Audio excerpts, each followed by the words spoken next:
नमस्कार, आप सबका स्वागत है आपके अपने चैनल बिहार की खबर में। आज हम बात करने वाले हैं बिहार की सबसे बड़ी खबर की। लेकिन वीडियो को शुरू करने से पहले आपसे एक छोटी सी अनुरोध है, अगर आपने इस चैनल को सब्सक्राइब नहीं किया है तो जल्दी से कर दीजिए प्लीज, क्योंकि बिहार की सबसे बड़ी खबरें सबसे पहले आपके पास।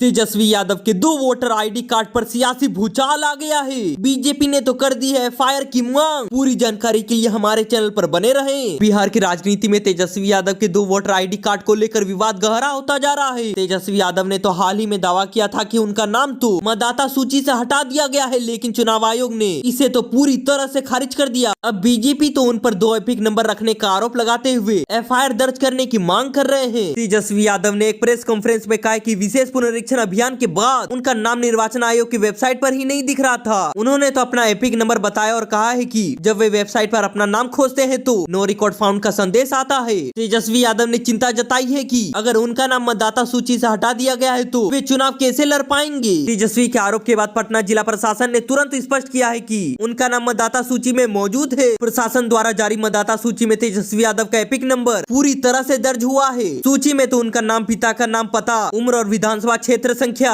181 तो उल्लेखित है। तेजस्वी यादव के 2 एपिक नंबर होने के मामले को लेकर आज बीजेपी कार्यालय में एनडीए के सभी घटक दलों के प्रवक्ताओं ने संयुक्त प्रेस कॉन्फ्रेंस की है। इसमें बीजेपी के राष्ट्रीय प्रवक्ता अजय आलोक, जदयू के मुख्य प्रवक्ता नीरज कुमार, लोजपा के राजेश भट्टा और हिंदुस्तानी आवाम मोर्चा के श्याम सरन ने तेजस्वी यादव के 2 मतदाता पहचान पत्र होने का मामला उठाते हुए निर्वाचन आयोग से कार्रवाई की मांग कर दी है। अजय आलोक ने कहा कि देश के स्तर पर राहुल गांधी और बिहार के स्तर पर तेजस्वी यादव संविधान की रक्षा की बात करते हैं, लेकिन उनका दोहरा चरित्र सामने आ ही जाता है। उन्होंने कहा कि तेजस्वी यादव ने मीडिया में सनसनी फैलाने के लिए चुनाव आयोग पर आरोप लगाया था कि उनका नाम मतदाता सूची में है ही नहीं, जबकि आयोग ने साफ कर दिया था कि उनका नाम तो 416 नंबर पर दर्ज है। इसके बाद तेजस्वी यादव ने तो एक नया एपिक नंबर पेश किया जो चुनाव आयोग के रिकॉर्ड में है ही नहीं। इसलिए सवाल उठ रहा है कि मतदाता पहचान पत्र उनके पास कैसे आया। अजय आलोक ने निर्वाचन आयोग से आग्रह किया है कि तेजस्वी यादव के खिलाफ फर्जी मतदाता प्रमाण पत्र रखने के आरोप में भारतीय दंड संहिता की धारा 461 और 471 के तहत मुकदमा दर्ज किया जाए। इसके अलावा धारा 171 के तहत प्राथमिक मामला दर्ज होना चाहिए ही। उन्होंने चुनाव आयोग से पूछा है कि क्या भारत में किसी एक मतदाता के पास 2 मतदाता प्रमाण पत्र रखने का कानून है, यदि नहीं तो उन पर सख्त कार्रवाई होनी ही चाहिए। क्या भारत का संविधान तेजस्वी यादव, लालू यादव के परिवार के लिए अलग है जो कि 2-2 एपिक नंबर रखते हैं? लालू परिवार के सभी सदस्यों के तो वोटर आईडी कार्ड का जांच होना चाहिए। कहीं उनके पास भी 2-2 वोटर आईडी मिले तो तेजस्वी यादव के पास तो 2 वोटर आईडी कार्ड है। इसलिए निर्वाचन आयोग से मांग की है कि तत्काल उन पर प्राथमिकी दर्ज की जाए।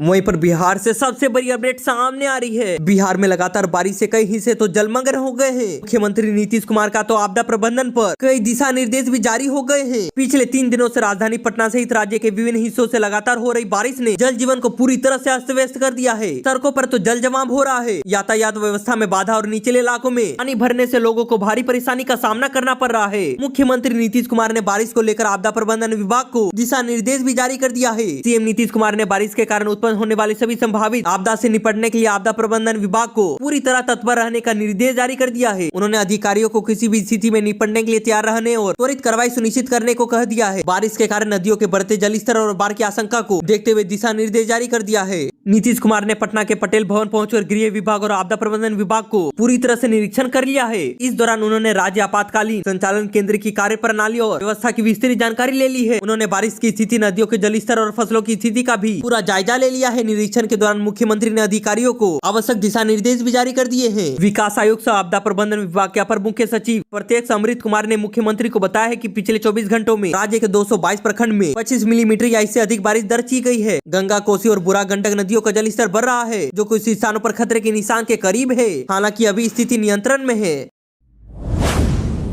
वहीं पर बिहार से सबसे बड़ी अपडेट सामने आ रही है। कांग्रेस पूरी तरह साफ हो जाएगा, संजय झा का दावा। जेडीयू के संपर्क में कई नेता। पूरी जानकारी के लिए हमारे चैनल पर बने रहें। बिहार विधानसभा चुनाव को लेकर सियासी हलचल तेज हो गई है और कांग्रेस की मुश्किलें भी बढ़ती दिख रही है कि राष्ट्रीय कार्यकारी अध्यक्ष और राज्यसभा सांसद संजय झा ने दावा कर दिया है कि कांग्रेस तो अब पूरी तरह खत्म होने की कगार पर आ गया है। उनका कहना है कि कांग्रेस के कई नेता अब तो जदयू के संपर्क में है। आने वाले समय में तो कांग्रेस में बड़े पैमाने पर टूट देखने को मिल सकती है। संजय झा ने वरिष्ठ कांग्रेस नेता अशोक राम के जदयू में शामिल होने पर प्रतिक्रिया देते हुए कहा कि कई लोग अभी भी संपर्क में हैं। कांग्रेस तो पूरी तरह साफ हो जाएगा। उनका यह बयान साफ संकेत करता है कि आने वाले कुछ ही दिनों में कांग्रेस को और भी बड़ा झटका लगने वाला है। संजय झा ने अभी दावा कर दिया है कि कांग्रेस में अब तो न संगठन की पकड़ बची है और न ही आम जनता से जुड़ा। 6 बार के विधायक और दलित समुदाय से आने वाले नेता अशोक राम ने जदयू ज्वाइन करके कांग्रेस के अंदरूनी हालत को उजागर कर दिया है। संजय झा ने कहा है कि जब कांग्रेस का सबसे बड़ा दलित चेहरा पार्टी छोड़ देता है तो ये सोचने का विषय हो जाता है कि वहाँ दलितों की स्थिति क्या होगी। आखिरकार अशोक राम के पिता बालेश्वर राम भी 7 बार विधायक रह चुके हैं और उनके परिवार की समस्तीपुर में मौजूद राजनीतिक पकड़ रही है। वार पलटवार को लेकर बड़ी अपडेट सामने आ रही है। अगर मैं जामवंत जनता हनुमान तो प्रशांत किशोर की नजर में रावण कौन है? मोतिहारी में तो पीके का कहर देखने को मिल रहा है। बिहार की राजनीति में रामायण के पात्र जामवंत और हनुमान जी का एंट्री हो गया है। पूर्वी चंपारण के कोटला में बिहार बदला सभा में पहुंचे जनसुराज के संयोजक प्रशांत किशोर ने तो खुद को जामवंत और जनता को हनुमान बता दिया है। स्वाभाविक सवाल है कि पीके किसे रावण बताना चाह रहे हैं। उन्होंने आगामी विधानसभा चुनाव में नरेंद्र मोदी, लालू प्रसाद यादव और नीतीश कुमार के चेहरे पर नहीं बल्कि अपने बच्चों का चेहरा देखकर वोट डालने की अपील की है। पूर्वी चंपारण के कोटे में जनसुराज की बिहार बदला सभा का आयोजन किया गया था। बारिश के बीच बड़ी संख्या में जनसुराज के समर्थक प्रशांत किशोर को सुनने पहुंचे थे। इसे देखकर पीके तो उत्साहित हो गए। भाषण खत्म होने के बाद वे पंडाल के बाहर खुले में आ गए और भींगते हुए लोगों से हाथ मिलाया। बारिश में जुटे भीड़ के सवाल पर उन्होंने कहा कि जब मैं नेता नहीं जामवंत की भूमिका में हूँ और जनता हनुमान है। उन्होंने बताया कि कैसे अपने हाथ का इस्तेमाल करके अपने बच्चों के पढ़ाई और रोजगार की व्यवस्था होगी।